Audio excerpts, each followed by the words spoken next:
unifikasi. Tahap kedua, setelah unifikasi selesai, baru mereka masuk tahap industrialisasi. Setelah industrialisasi itu selesai, baru mereka memasuki tahap welfare state. Ya, jadi tahapan-tahapan pembangunan ini mereka lakukan secara bertahap lah. Nah, ini mau kita lihat bahwa dalam setiap tahapan ini ada peran hukum yang mereka gunakan untuk menstimulus atau mendorong pertumbuhan ekonomi atau pembangunan ekonomi yang mereka inginkan. Nah, bisa kita lihat pada tahap pertama. Tahap pertama ini ada tahap unifikasi. Tahap kedua tahap industrialisasi. Dan baru kemudian tahap terakhir adalah tahap welfare state. Tahap mendistribusikan kesejahteraan. Pada tahapan pertama, semua negara-negara maju saat ini, ketika mulai membangun negaranya, yang mereka lakukan pertama adalah mengintegrasi politik. Itu pasti. Itu adalah tindakan pertama yang mereka lakukan. Karena negara itu baru merdeka atau bebas dari koloninya, maka di negara itu terjadi perbedaan-perbedaan pandangan politik, perbedaan-perbedaan keinginan, perbedaan-perbedaan filosofi, dan lain-lain. Maka upaya pertama yang mereka lakukan adalah bagaimana secara politik perbedaan ini diintegrasi dulu. Contohnya Amerika Serikat. Amerika Serikat sejak dia merdeka membebaskan diri dari koloni Inggris, 70 tahun setelah dia merdeka, dia tidak melakukan pembangunan ekonomi secara signifikan. Tetapi yang dilakukannya adalah melakukan integrasi politik. Bagaimana agar negara besar itu tersatukan sudut pandangnya, filosofinya tersatukan. Perbedaan-perbedaan politik, perbedaan-perbedaan sudut pandang itu bisa disatukan. Itulah yang mereka lakukan 60-70 tahun sejak mereka merdeka. Nah, sejarah mungkin Anda tahu bahwa 70 tahun setelah Amerika Serikat merdeka, mereka tuh masih perang utara selatan yang memakan korban jutaan orang. Jadi program utama mereka adalah bagaimana menyatukan secara politik perbedaan-perbedaan yang besar ini. Itulah yang pertama mereka lakukan. Sedangkan ekonomi itu mereka serahkan kepada mekanisme pasar saja. Pemerintah tidak mengurusi persoalan ekonomi di awal kemerdekaan negara-negara maju itu. Tetapi yang diurusi pemerintah lebih pada bagaimana menyatukan visi kebangsaan, bagaimana mengintegrasikan politik yang berbeda-beda ini. Setelah itu selesai, baru mereka memikirkan bagaimana memodernisasikan masyarakat. Karena integrasi politik sudah tercapai, kesatuan pandangan sudah terwujud, visi kebangsaannya sudah sama, maka langkah kedua adalah bagaimana supaya masyarakat yang sudah terintegrasi secara politik ini bisa modern cara pandangnya. Ini adalah prakondisi untuk bisa memasuki tahap kedua, yaitu tahap industrialisasi. Itu yang mereka lakukan. Kemudian setelah masyarakat mereka dimodernisasikan baik secara politik, kultur, dan lain-lain, baru mereka memasuki tahap industrialisasi. Ya, proses produksi berubah, cara memproduksi berubah, distribusi berubah, dan lain-lain. Setelah itu bisa mereka capai, ya, maka baru mereka melakukan tahap terakhir, yaitu bagaimana mendistribusikan kesejahteraan yang diperoleh dalam tahap industrialisasi ini. Nah, kenapa ini penting? Karena pada saat negara fokus pada tahap industrialisasi, fokus pada tahap pertumbuhan ekonomi dengan menggunakan pola industrialisasi, maka biasanya orang-orang kecil di situ akan termarginalkan. Buruh misalnya, orang-orang yang kurang beruntung, dan lain-lain, itu sering termarginalkan karena posisi tawar mereka secara politik dan posisi tawar mereka, kepentingan mereka dalam pembentukan hukum lemah. Negara lebih membutuhkan pemilik modal. dalam tahap industrialisasi. Maka sering akan terjadi kesenjangan, persoalan-persoalan sosial pada saat negara itu melakukan proses industrialisasi untuk mengejar pertumbuhan ekonomi. Nah, begitu ini selesai, maka kemudian negara hadir untuk menyeimbangkan posisi tawar atau menyeimbangkan kondisi-kondisi yang terabaikan pada saat proses industrialisasi terjadi. Ya, nah barulah mereka memasuki tahap welfare state, di mana negara akan hadir untuk berupaya secara maksimal memberikan kesejahteraan kepada setiap orang. Nah, di sini negara sudah ikut, mekanisme pasar diawasi, mekanisme pasar kemudian bukan dikontrol ya, tetapi diawasi oleh pemerintah supaya negara bisa mendistribusikan kesejahteraan itu secara maksimum kepada semua orang. Satu. Yang kedua, supaya hal-hal yang kurang diperhatikan pada tahap industrialisasi itu bisa diseimbangkan oleh negara ketika negara memasuki tahap welfare state. Apa kaitannya dengan hukum? Ketika tahapan ini seluruhnya berkaitan dengan peran hukum. Negara-negara maju itu menggunakan hukum sebagai instrumen penggerak setiap tahapan ini. Ya. Nah, kita lihat beberapa pengalaman, mungkin sudah dijelaskan. Amerika Serikat, begitu dia merdeka 1776 dari koloni Inggris, maka terjadi perbedaan pandangan politik, budaya antara utara dan selatan. Utara berbeda memahami bagaimana Amerika itu seharusnya, selatan memahami dengan cara yang berbeda bagaimana seharusnya Amerika itu. Misalnya perbedaan sudut pandang tentang perbudakan, ya, sistem politik dan lain-lain. Maka pemerintah pada saat itu berupaya melakukan konsolidasi politik, integrasi politik, supaya perbedaan ini tidak menjadi hambatan untuk melangkah pada tahapan yang lebih fokus pada economic growth, pertumbuhan ekonominya. Maka cara yang mereka lakukan adalah membenahi konstitusi. Jadi hukum dipergunakan di tahap awal. Integrasi politik mereka lakukan dengan membuat konstitusi dan membenahi konstitusi, dan inilah program pertama pemerintah sampai 60 tahun. Nah, di Indonesia ini pernah diperdebatkan antara Ismail Suni dengan Presiden Soeharto. Ya, Ismail Suni ingin mengatakan bahwa jangan dulu kita melakukan pembangunan ekonomi sebab masyarakat kita belum sesuai prakondisinya ketika kita mau memodernkan mereka. Lebih bagus, kata Ismail Suni, di tahap awal itu kita kasih dulu pendidikan politik kepada masyarakat. Kita bentuk dulu visi kebangsaan yang sama tentang Indonesia itu. Tapi Presiden Soeharto tidak setuju. Ya, dia lebih setuju jika pembangunan ekonomi langsung dijalankan oleh negara. Amerika tidak begitu. Mereka terlebih dahulu melakukan integrasi politik dengan membuat konstitusi yang komprehensif, dan terus mereka benahi. Ya, sampai saat ini udah puluhan kali konstitusi Amerika itu diubah. Itu tahap pertama. Mereka merdeka 1776. Tapi integrasi politik baru mereka capai tahun 1840. Ya.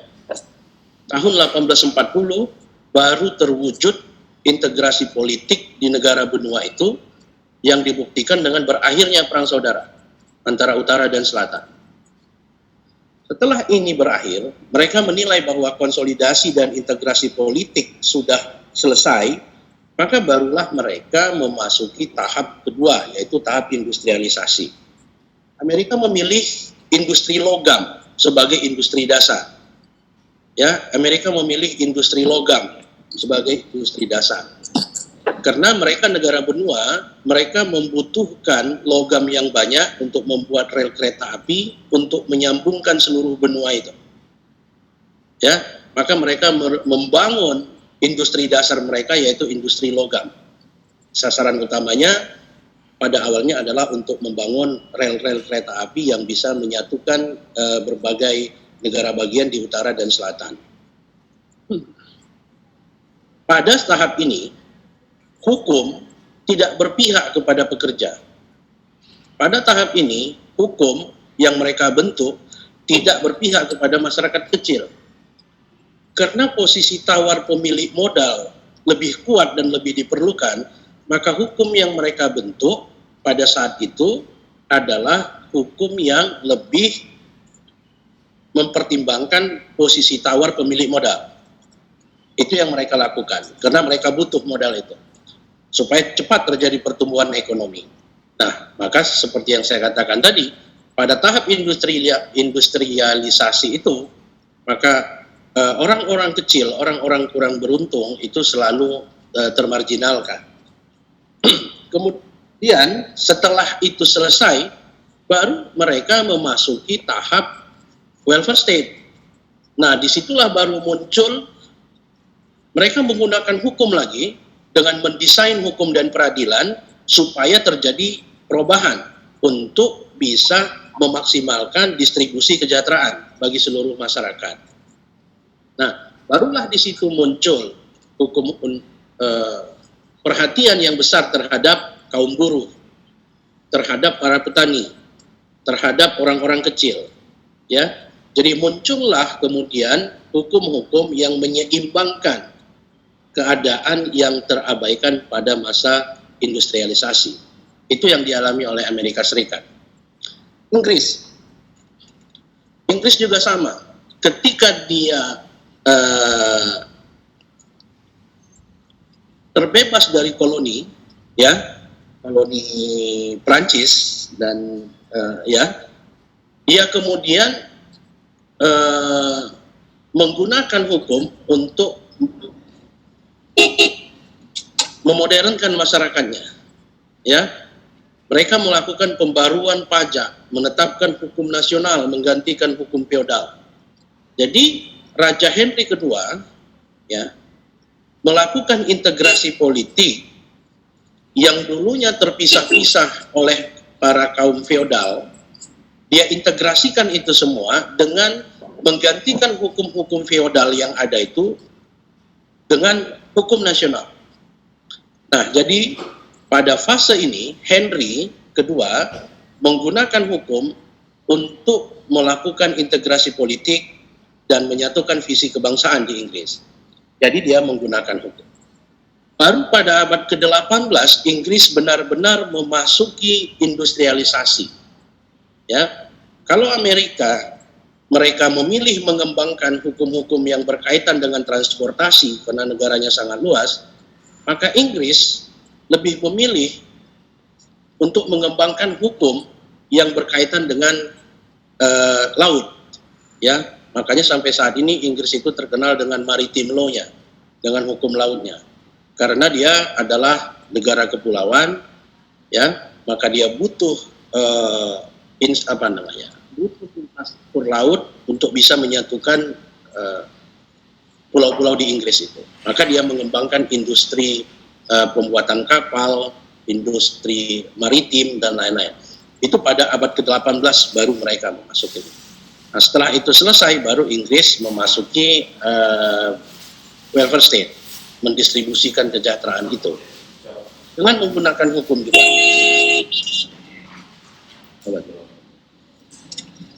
Nah, kemudian Jepang juga melakukan hal yang sama. Ya, Jepang dulunya adalah negara yang sangat terbelakang. Kemudian di bawah Kaisar Tokugawa, kemudian terjadi unifikasi di Jepang. Tokugawa menyatukan semua faksi-faksi di Jepang. Tokugawa menyatukan kerajaan-kerajaan kecil yang ada di Jepang menjadi Jepang yang satu. Integrasi politik, integrasi sosial dilakukan oleh Tokugawa dengan menggunakan aturan-aturan.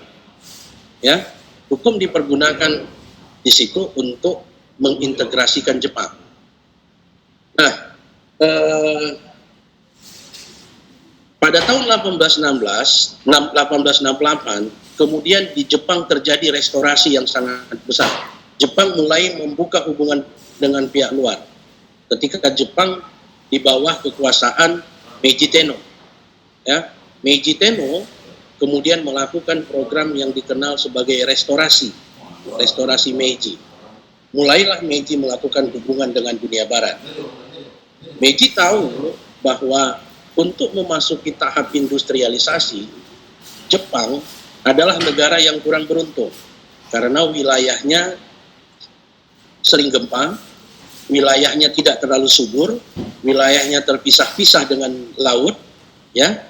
Maka Meiji Tenno menggunakan aturan-aturan perpajakan, menggunakan aturan-aturan hukum dan putusan-putusan pengadilan untuk mendorong peningkatan sumber daya manusia. Di restorasi Meiji untuk membangun Jepang digunakannya dengan cara memperbaiki SDM. Sebab ia tahu Jepang kurang memiliki natural resources. Jepang kurang beruntung dalam hal sumber daya alam. Jepang kurang beruntung dalam hal secara geografis lah. Maka Meiji lebih memilih tidak membangun Jepang dengan menggunakan basis absolute advantage, keunggulan yang diberikan oleh alam, tetapi Meiji Tenno membangun Jepang dengan menggunakan yang namanya comparative advantage, yaitu manusia. Meiji mengeluarkan peraturan, siapapun orang Jepang yang punya otak lebih harus ke luar negeri untuk belajar. Kaisar akan mencari uang dan memungut pajak untuk menyekolahkan mereka ke luar negeri. Ya, dalam buku Meiji, dalam beberapa buku disebutkan ketika para penasihat Meiji bertanya, Meiji, itu kok cari uangnya, kok pungut pajak, kok buat peraturan pajak, ya? Apa itu nanti orang yang kau sekolahkan ke luar negeri itu balik untuk membangun negara ini? Meiji menyekolahkan ke Amerika untuk belajar industri kereta api. Meiji menyekolahkan pemuda-pemudanya untuk belajar ke Jerman, industri berat, ke Inggris untuk belajar industri maritim, dan ke berbagai negara yang unggul. Pulang nggak itu nanti mereka itu? Meiji bilang, saya tidak yakin mereka pulang.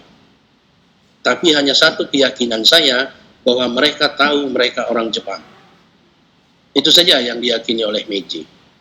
Nah, tapi kemudian keyakinan Meiji Tenno itu terbukti, ya, para pemuda-pemuda Jepang ini kemudian balik ke Jepang, ya, dengan pengetahuan-pengetahuan yang sudah mereka terima dari dunia Barat, sehingga pertumbuhan ekonomi di Jepang itu cepat. Jadi Meiji menggunakan reformasi hukum, ya, untuk menstimulus ekonominya dengan cara menggerakkan hukum agar SDM bisa cepat berkembang. Itu pilihan Jepang yang dimulai oleh Meiji Tenno. Apa yang dilakukan Meiji adalah Meiji melakukan transfer hukum Eropa ke Jepang. Dia tidak menggunakan hukum feodal yang ada di Jepang. Supaya masyarakatnya cepat modern, maka Jepang melakukan transformasi hukum, ya, dengan mengambil hukum-hukum Eropa yang modern dan memberlakukannya di Jepang.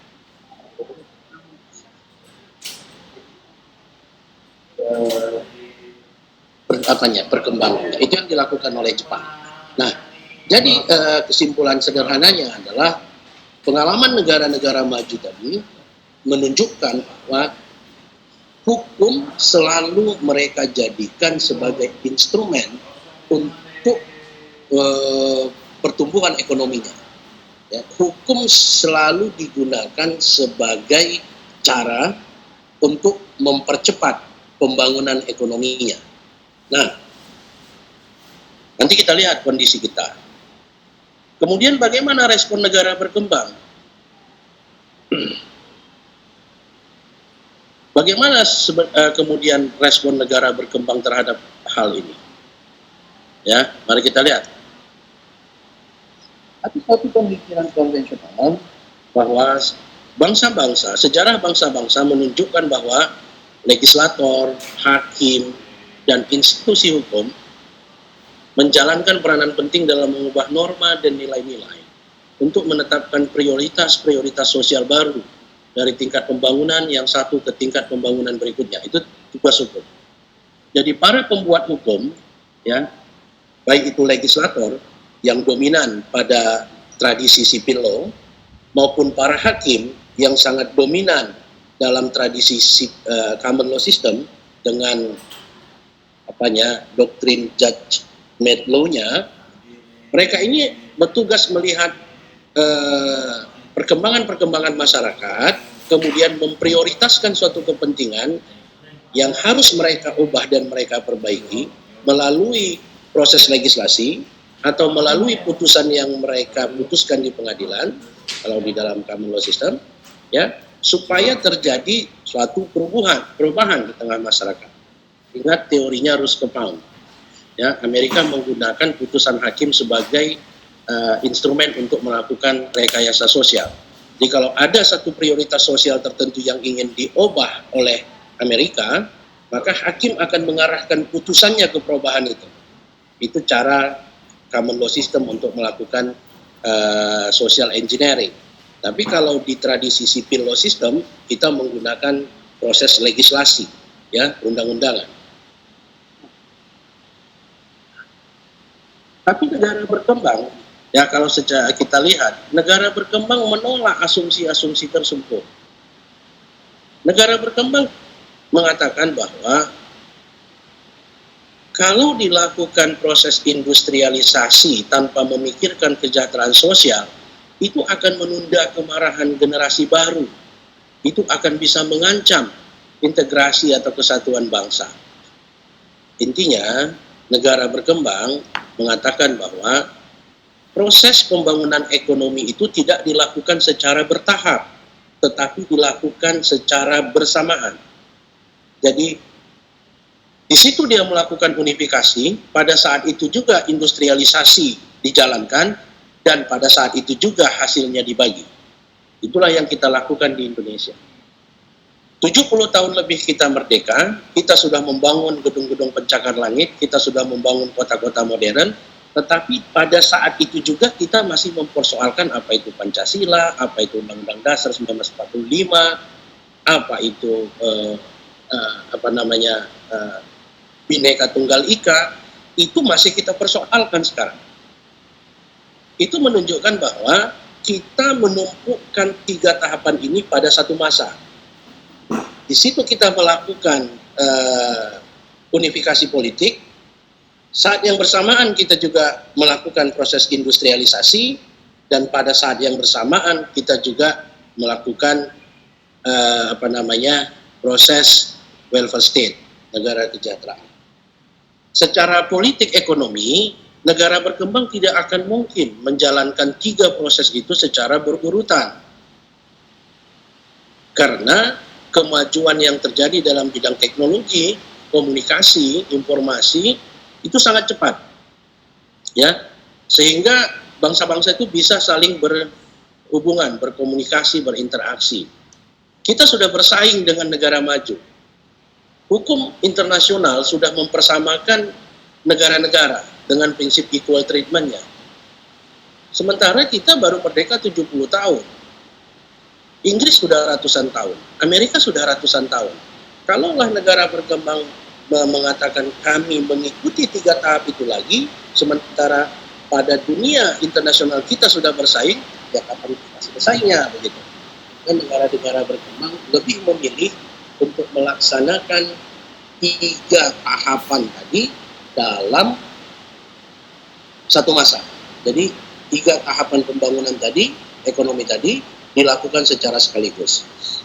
Nah, itu kebutuhan, itu pilihan politik. Memang ada resikonya, ya. Akibatnya nanti bisa kita lihat. Hukumnya banyak yang tak jelas nantinya. Hukum sangat sulit menggerakkan ekonomi. Karena satu sisi hukum harus melindungi kepentingan orang lemah, satu sisi hukum harus mendistribusikan kekayaan atau kesejahteraan, satu sisi hukum harus menghormati para pemilik modal. Satu sisi hukum harus menghormati sumber daya alam dan lain-lain. Bertumpuk dia menjadi satu. Ya, sehingga sering terjadi kontradiksi dalam pembentukan hukum di negara-negara berkembang. Nah, bagaimana ini supaya cepat?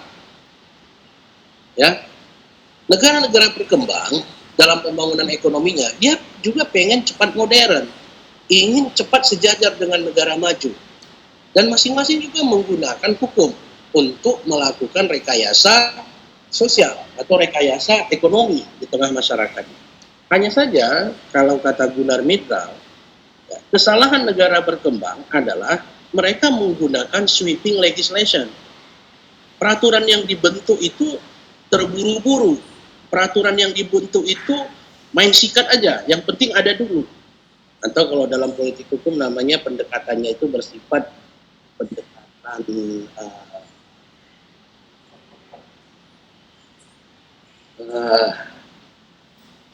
pragmatis.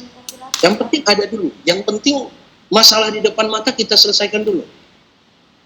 Jadi banyak negara berkembang itu menggunakan praktek sweeping legislation, bikin aturan itu buru-buru, tergesa-gesa, tidak matang, karena lebih ditujukan untuk segera menyelesaikan masalah yang sudah di hadapan mata. Itulah yang banyak dilakukan di Indonesia. Ya, pada zaman sebelumnya kita menggunakan dua pendekatan membangun hukum di Indonesia. Pertama, kita menggunakan transformasi hukum, ya, dengan mentransformasi hukum-hukum dari negara maju dan memberlakukannya secara penuh di Indonesia dengan mengubah sedikit saja. Itu namanya transformasi hukum. Itulah misalnya kalau kita lihat undang-undang pasar modal, itu hampir 100% mirip dengan undang-undang pasar modalnya Amerika Serikat, karena memang itu diambil dari sana.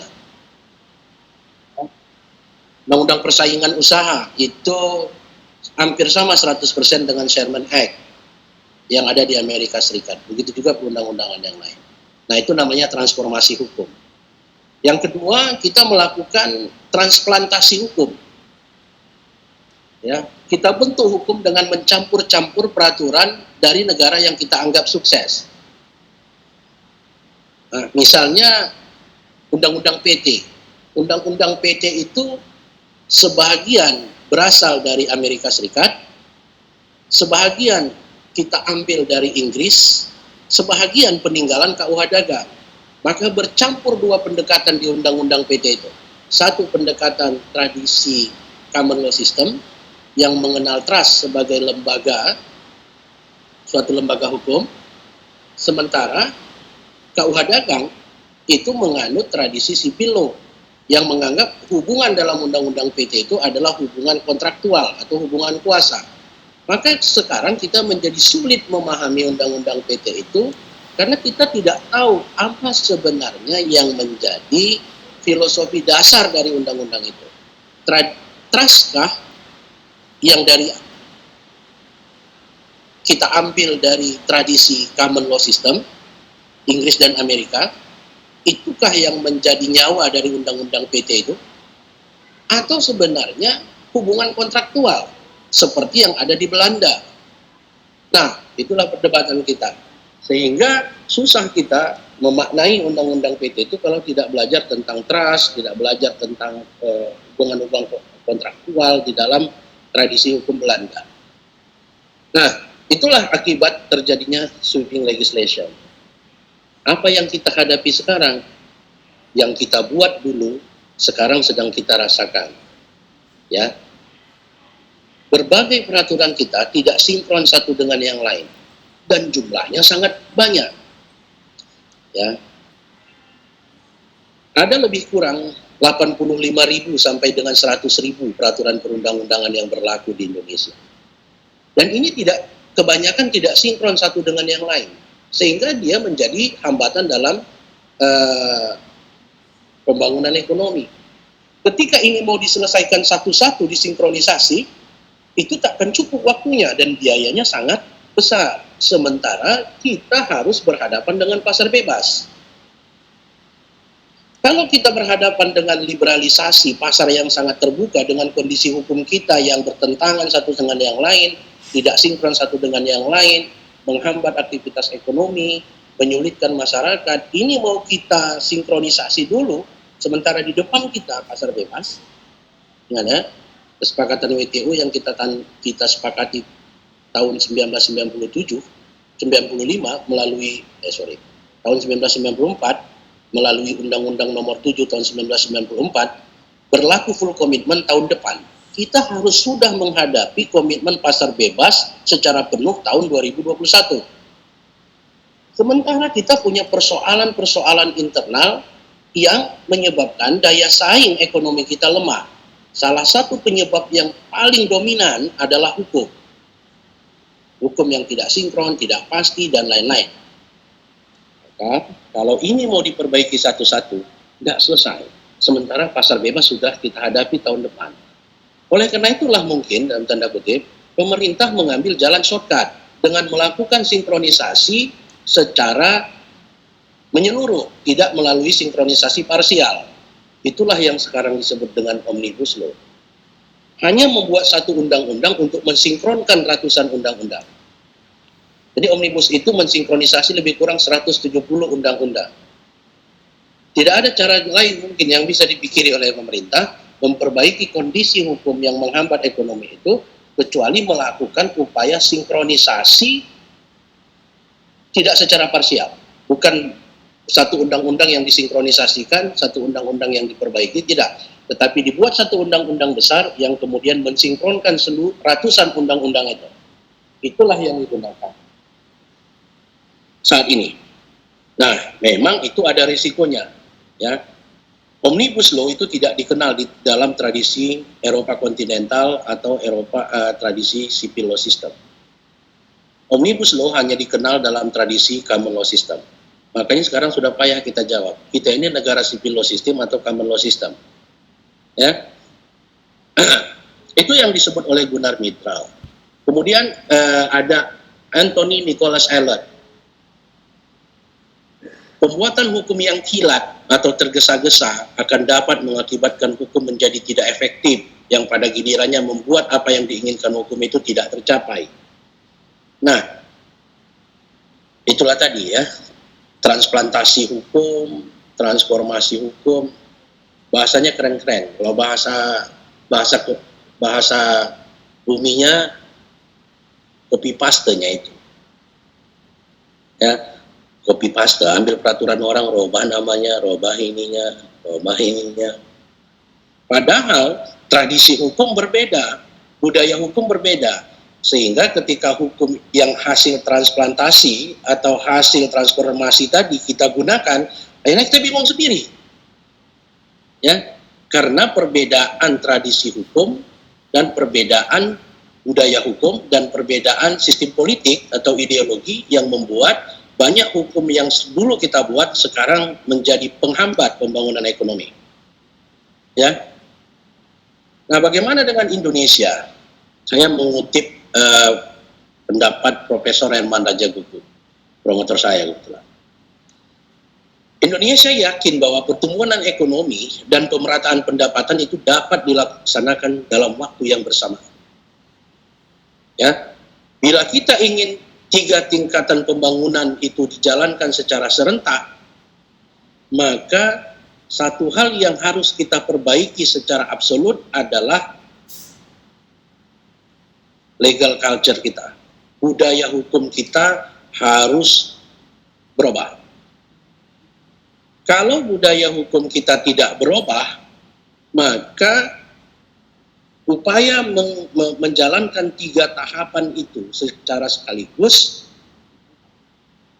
terhambat. Itu menurut Herman Rajagugu. Ya. Kita harus memiliki hukum, institusi hukum, profesi hukum yang mampu menjaga integrasi dan persatuan nasional, dapat mendorong pertumbuhan perdagangan dan industri, serta berfungsi sekaligus memajukan keadilan sosial, kesejahteraan manusia, pembagian yang adil atas hak-hak dan istimewa, tugas dan beban. Ini kan sekarang kita perdebatkan. Ya, lagi kita perdebatkan. Pemerintah satu sisi untuk mengatasi kondisi ekonomi yang saat ini, dia membutuhkan modal, posisi tawar pemilik modal menjadi lebih kuat saat ini di tengah kondisi ketidakpastian. maka yang tertekan adalah tenaga kerja. Kayaknya pemerintah memilih cara itu. Maka terjadilah kontradiksi bahwa semestinya itu bisa mengakomodir antara keberpihakan terhadap pemilik modal sekaligus sebagai upaya untuk mendistribusikan kesejahteraan bagi orang kecil. Ternyata ya menurut sebagian buruh bahwa apa yang dilakukan oleh pemerintah saat ini adalah tidak pareto, tidak seimbang karena lebih berpihak pada pemilik modal. Nah, itu akan kita lalui terus selama negara ini masih ada. Itu resiko bagi negara berkembang kalau budaya hukumnya tidak bisa diperbaiki dengan baik. Ya. Nah, itu pendapat Herman. Ya, jadi bisa Anda lihat nanti. Jadi dalam mencapai tujuan tersebut kita memerlukan pembaharuan hukum, pembaharuan institusi hukum, pembaharuan profesi hukum. 3 kerjaan besar yang harus dilakukan di Indonesia. Pembaharuan hukum, pembaharuan institusi hukum, dan profesi hukum.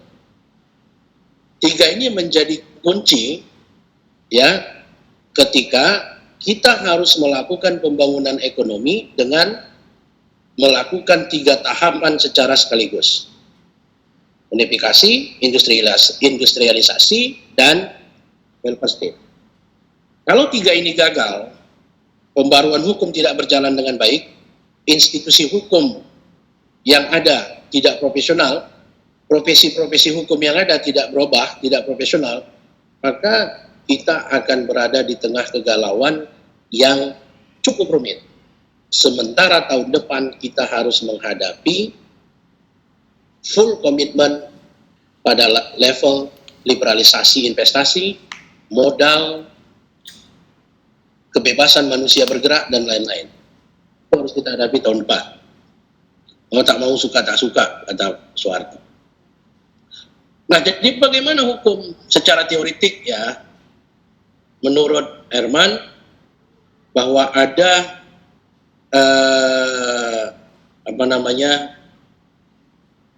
beberapa unsur yang harus ada dalam hukum nasional kita. Yang pertama unsur stabilitas, prediktabilitas, fairness, education harus ada di dalam hukum Indonesia. Ya, hukum harus bisa menjaga stabilitas nasional. Hukum harus bisa digunakan sebagai instrumen untuk memprediksi kondisi ke depan.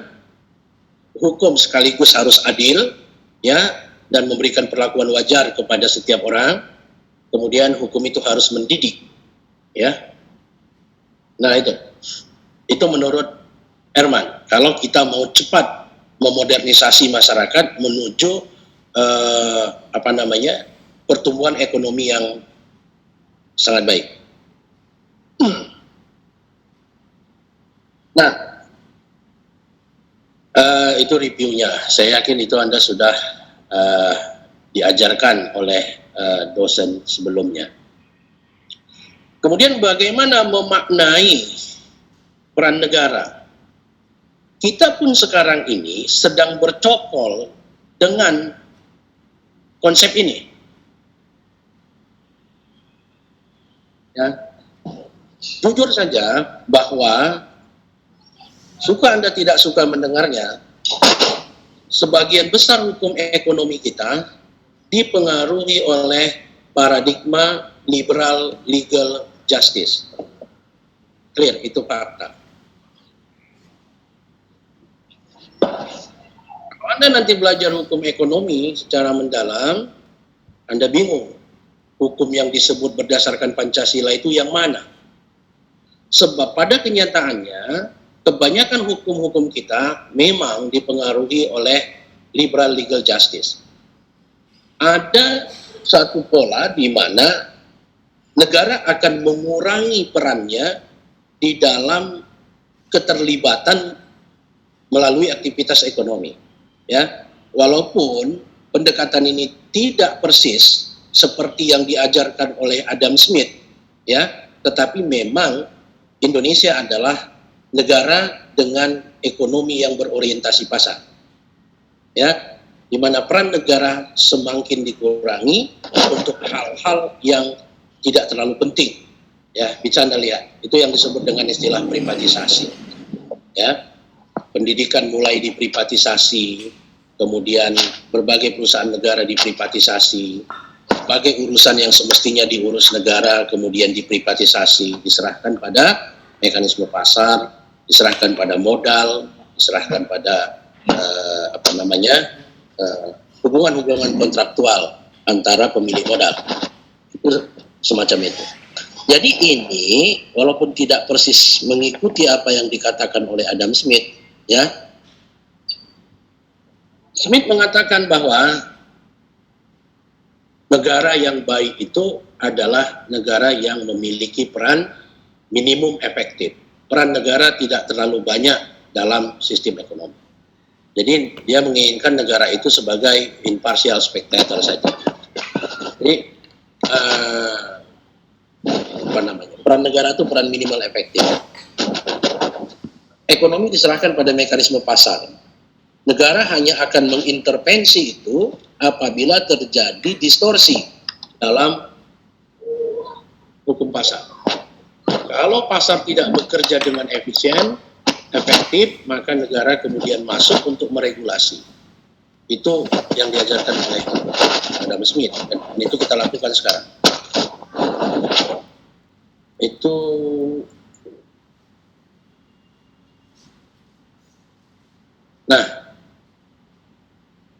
terus ya, itu yang kemudian ini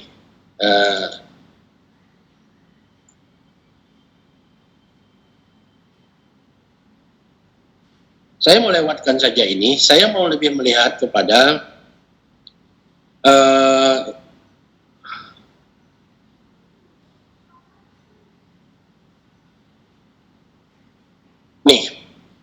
apa yang masalah yang kita hadapi saat ini? Kaitannya dengan rule of law in economic development. Yang kita hadapi saat ini adalah penghambat terbesar pertumbuhan ekonomi dan pembangunan ekonomi di Indonesia adalah hukum. Ya, hukum menjadi the great barrier, hambatan terbesar dalam pembangunan ekonomi di Indonesia. Ya, hukum yang semestinya muncul sebagai stimulus ekonomi justru muncul menjadi penghambat dalam pertumbuhan ekonomi. Ketidakpastian hukum, birokrasi yang diciptakan hukum, kos yang diciptakan oleh hukum, kemudian menyebabkan berbagai hambatan-hambatan signifikan dalam pembangunan ekonomi di Indonesia.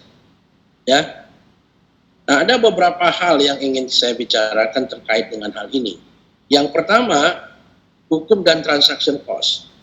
Ini konsep yang paling mendasar dalam rule of law in economic development. Kalau saudara nanti membaca berbagai literatur tentang rule of law in economic development, maka semua pasti akan membicarakan transaction cost, ya, atau sunk cost. Nah, teorinya semacam ini.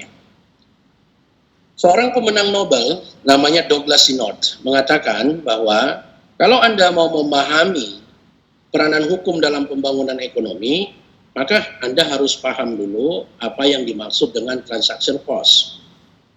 Transaction cost adalah biaya-biaya non-produktif yang harus ditanggung oleh masyarakat, ya, untuk mencapai suatu transaksi ekonomi. Jadi mestinya masyarakat tidak menanggung biaya itu, tetapi karena hukum yang kurang tepat, baik dia dirumuskan atau ditegakkan, sehingga masyarakat harus menanggung transaction cost tadi.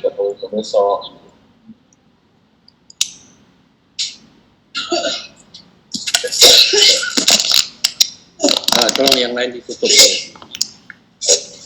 mic-nya. Ya.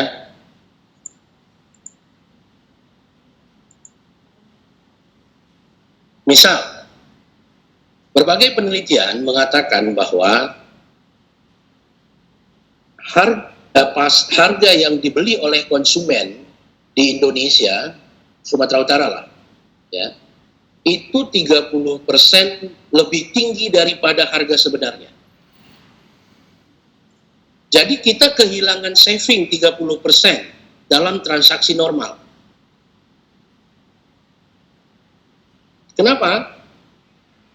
Pertama, karena untuk memproduksi barang yang kita beli, harga produksinya sudah tidak normal. Tidak normalnya di mana? Listrik sulit, gas mahal minta ampun, ya, minyak mahal, transportasi tidak mendukung. Maka unit cost yang ditanggung oleh dunia usaha untuk memproduksi barang itu lebih tinggi dibandingkan dengan negara tetangga kita.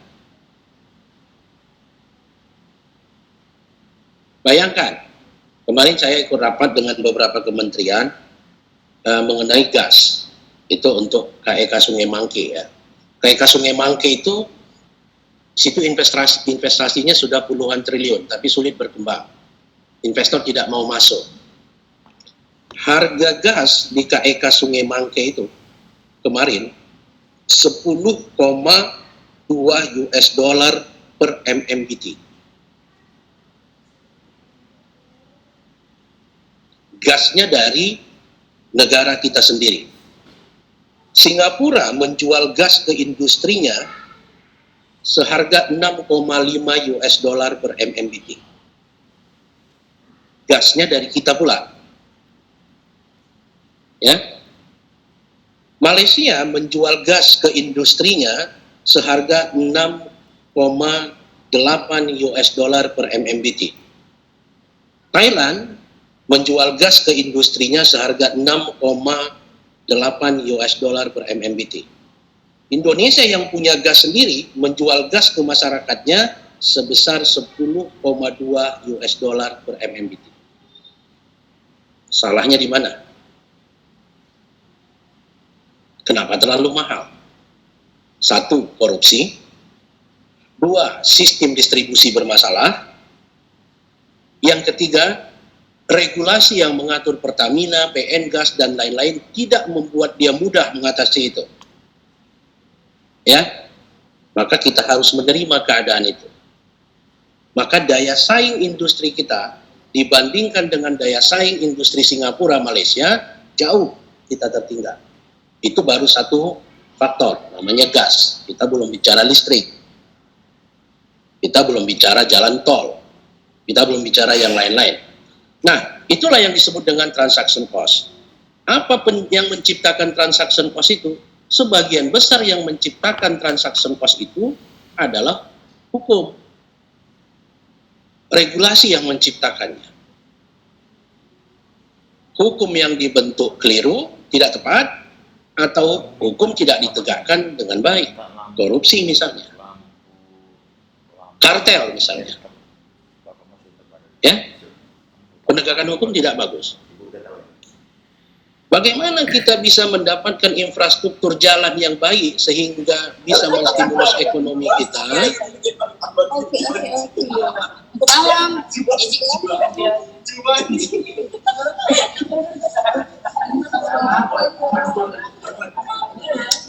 Tolonglah dimatikan ya.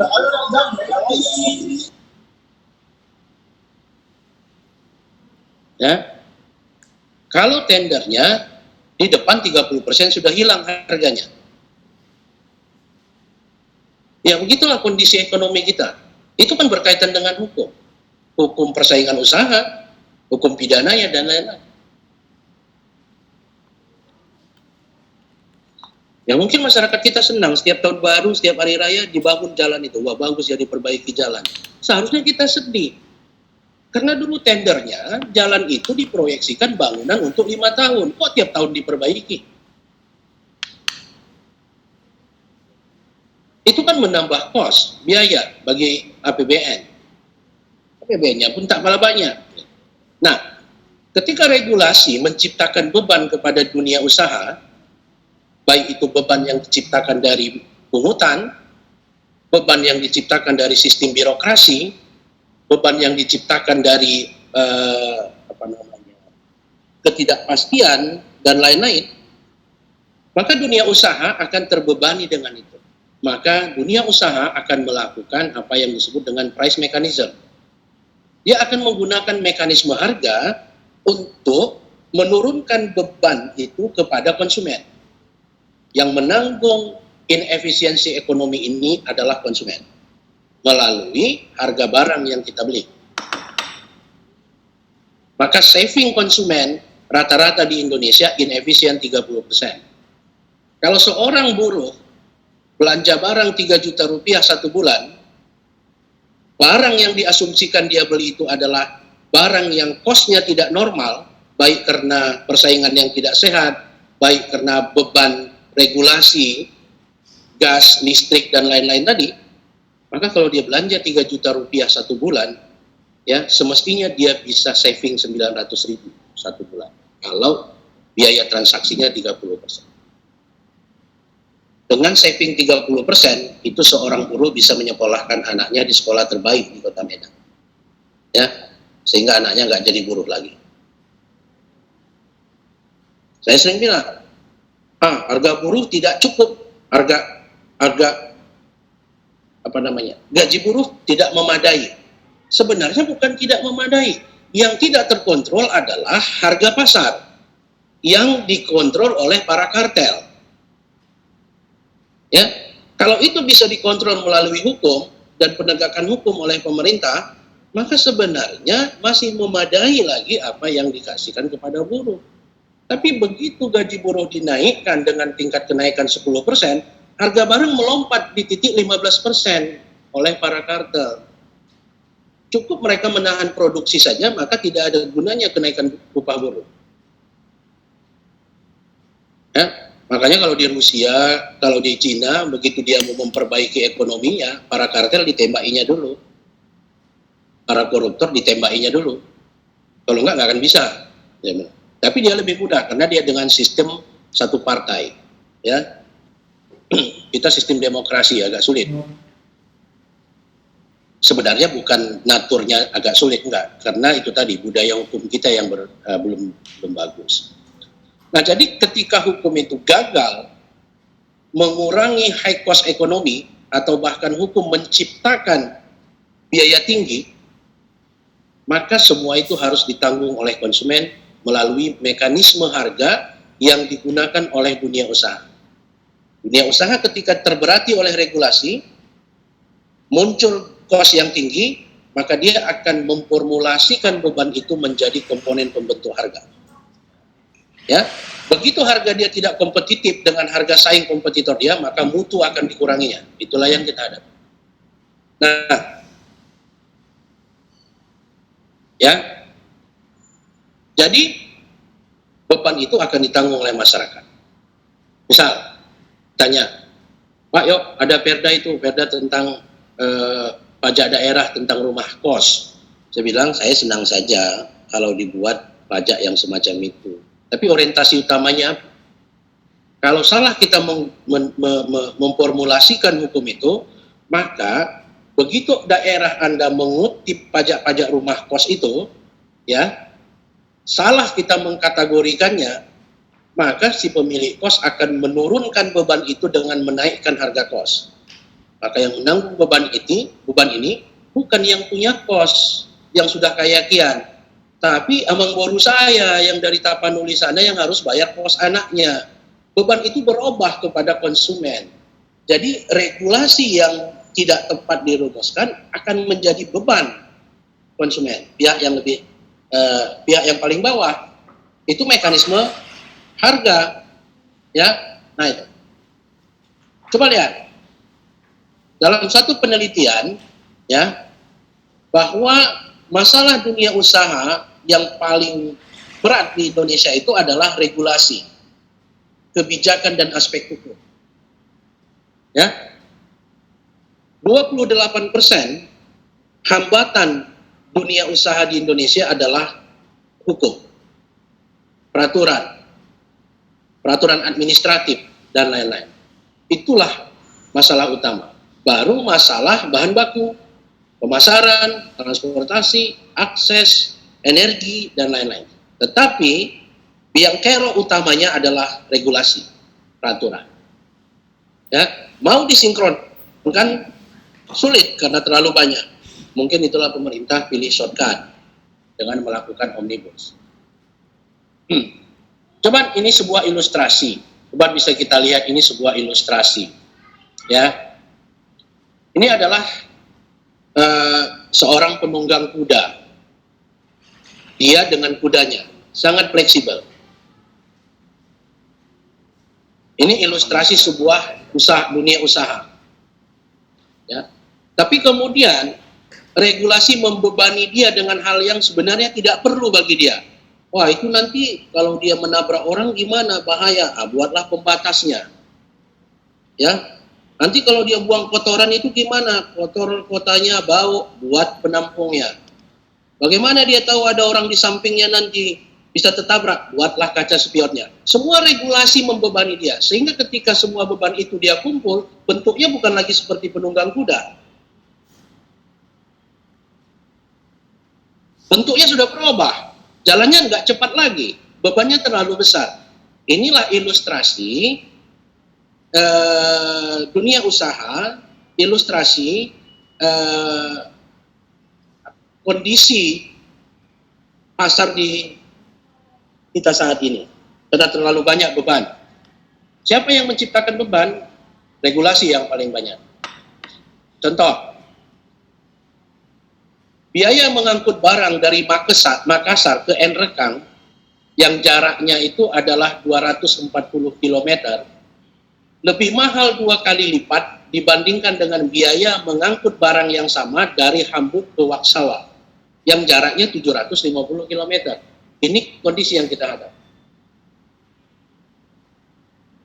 Makassar Nrekang jarak hanya sekitar 240 km.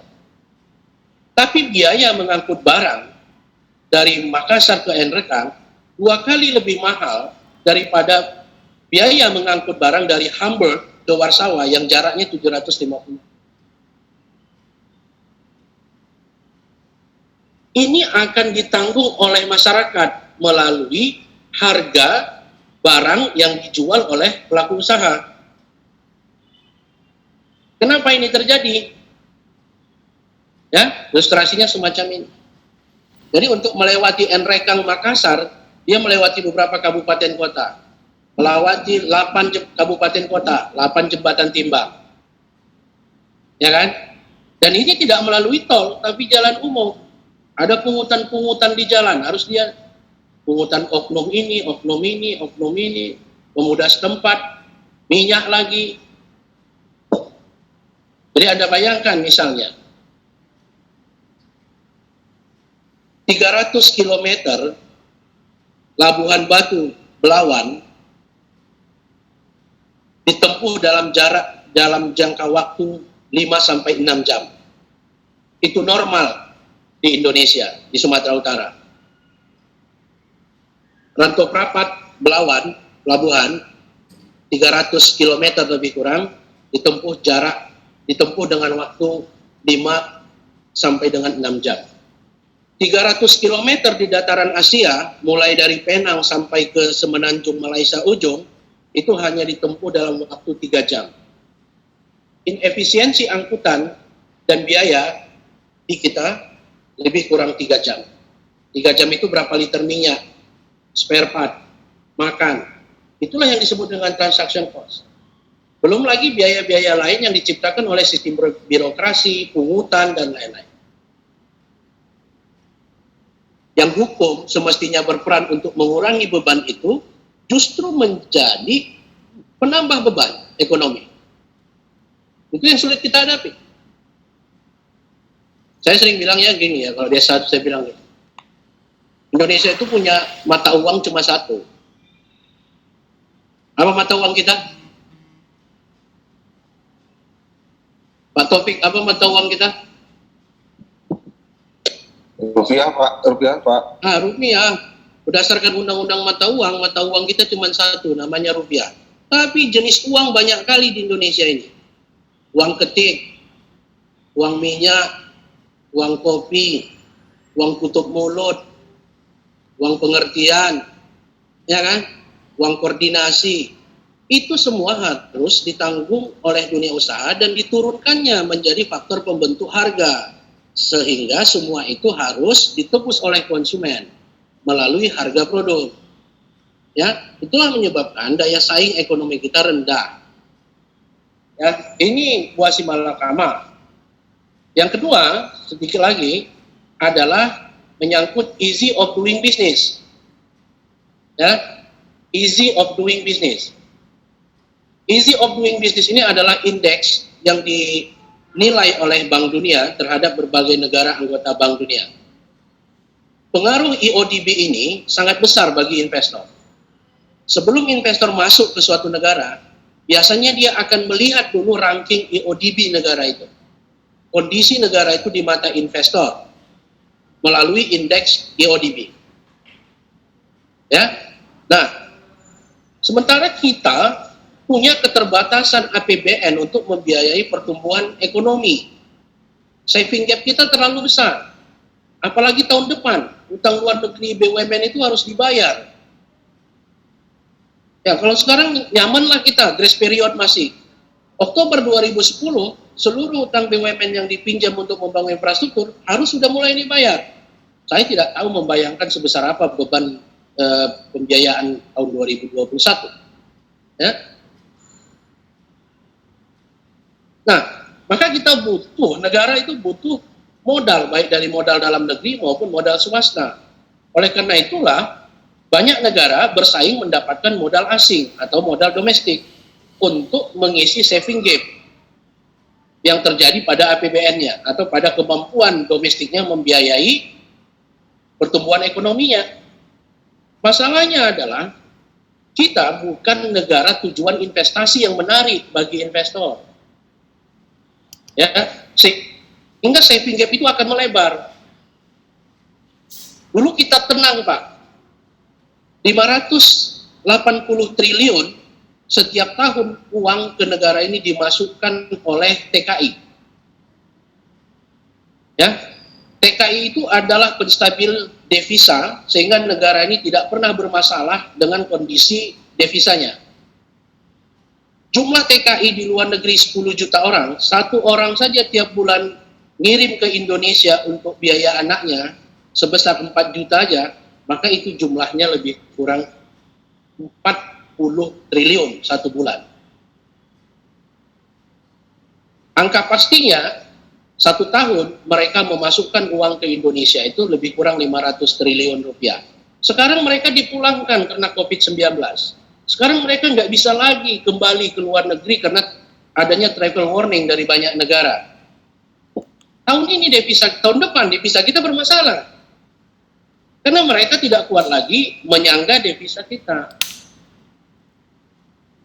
Sementara investor yang kita harapkan bisa menyangga saving gap dari APBN dan tabungan masyarakat, itu nggak masuk. Mereka tidak mau ke Indonesia, tidak tertarik. Kenapa? Banyak faktor. Economic opportunity-nya, political stability-nya bermasalah, legal certainty-nya bermasalah. Kita masih dikategorikan sebagai negara dengan country risk yang luar biasa beresiko, sehingga investor malas masuk. 2020, Bank Dunia mengumumkan bahwa indeks kemudahan berusaha di Indonesia adalah peringkat 73. Ya, tidak berubah dari tahun sebelumnya. Kita masih dikategorikan sebagai negara yang sulit berusaha di Indonesia ini. Memulai usaha sudah mulai baik, tetapi mengusahakan return, pengembalian, ya, itu masih menjadi masalah. Kita masih di peringkat 73 dalam EODB. Dan di ASEAN, kita peringkat kelima terburuk mengenai kemudahan bisnis. Ya, ini urutannya. Singapura, negara tujuan investasi utama di ASEAN. Malaysia, negara yang paling baik hukum bisnisnya. Yang ketiga, Thailand. Yang ketiga yang keempat Brunei, yang kelima Vietnam, ya kita yang keenam, ya. Jadi total investasi asing yang berputar di Asia Tenggara itu 5 besar ini sudah nyerap sangat banyak. Jadi kita sedikit mendapatkan distribusi dari modal global yang berputar di Asia. Padahal kita sangat butuh untuk menutup APBN atau menunjang pembangunan ekonomi. Nah, ini dia posisi Indonesia di OECD. Apa yang masalah bagi kita menurut OECD? Ya, problem utama kita membangun ekonomi kita adalah hukum. Itu problem utamanya. Ya, yang masalah bagi kita misalnya masalah properti, masih masalah besar dalam hukum di Indonesia. Masalah mendapatkan kredit, masih masalah dalam hukum kita. Masalah melindungi investor, juga masih problem dalam hukum kita.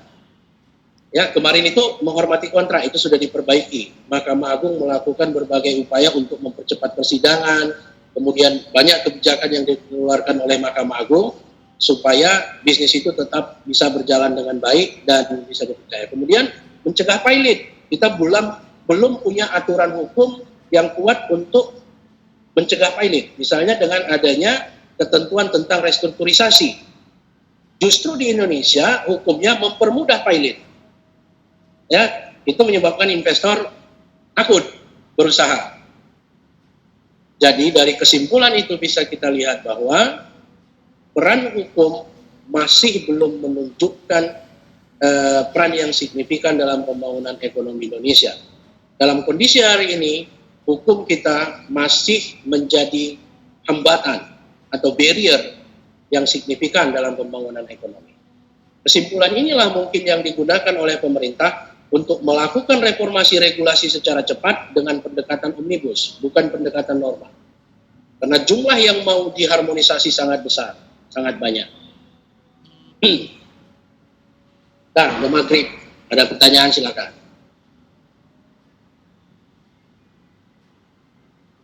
Absen jangan lupa. Ya, saya mau capture absennya.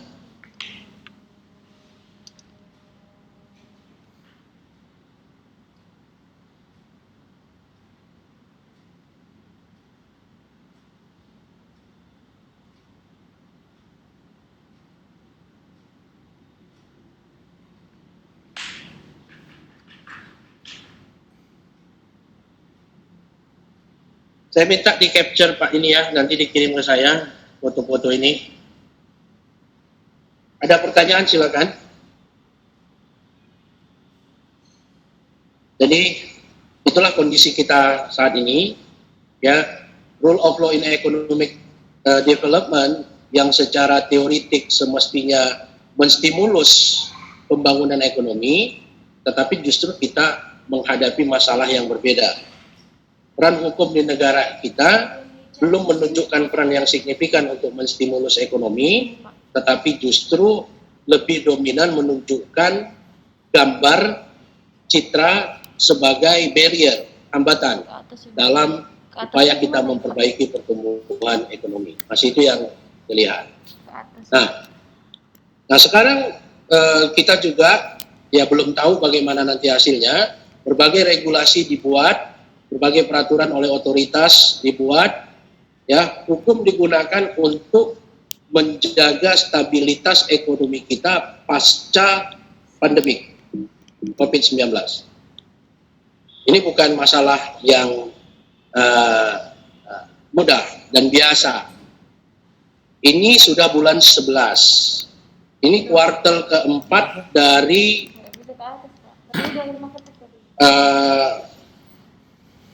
tahun anggaran kita. Pertumbuhan ekonomi yang kita rencanakan 5% tak mungkin kita capai. Di kuartal keempat ini justru pertumbuhan ekonomi kita kemarin mencapai minus 1,2% dari 5% pertumbuhan yang kita harapkan. Ya, bahkan ya beberapa pelaku pasar modal, para pemain besar emiten pasar modal sudah menyatakan krisis, bukan ekonomi ya, finansial sudah terjadi di bursa efek. Nah, pemain-pemain besar, modal mereka sudah hancur, ya, harga saham mereka sudah jatuh terus, PHK sudah terjadi di beberapa perusahaan besar. Nah, bagaimana hukum digunakan bisa menahan ini, bisa menstimulus ini? Itu yang sekarang sedang dipikirkan oleh BI, Kementerian Keuangan, dan lain-lain. Ya, supaya ketika kita bisa selesai dari COVID-19, kita tidak berhadapan dengan musuh yang lebih besar, yang namanya krisis ekonomi. Ya, itulah yang sekarang banyak dirancang, bagaimana OJK membuat regulasi, BI membuat regulasi, Menteri Keuangan membuat regulasi, dan lain-lain membuat regulasi untuk menstimulus. Itu menunjukkan memang hukum bisa digunakan sebagai instrumen untuk pembangunan ekonomi. Baik, sampai situ aja. Minggu depan kita sambung baca bahannya itu. Kalau tidak ada pertanyaan. Oke ya. Selamat malam. Terima kasih, Prof. Malam. Terima kasih. Terima kasih, Pak. Prof. Terima kasih, Prof. Ini Prof itu masih dokter Bapak itu.